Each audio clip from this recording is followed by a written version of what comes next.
আচ্ছা, জীবনে কখনো কোনো মৃত ব্যক্তিকে গোসল করেছেন?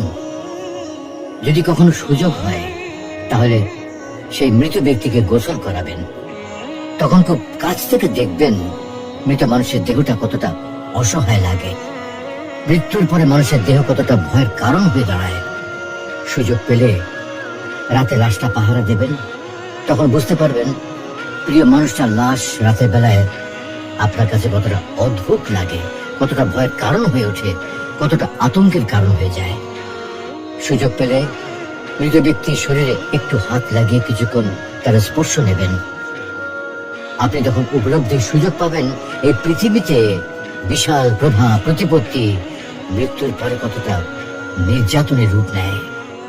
সুযোগ পেলে আপনজনদের লাশ কবরে নামাবেন খুব আগ্রহ নিয়ে।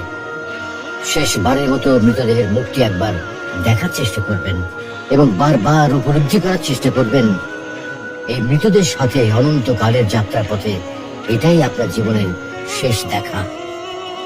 সুযোগ পেলে মাঝে মধ্যে কবরস্থানে গিয়ে নীরবে কিছুক্ষণ দাঁড়াবেন।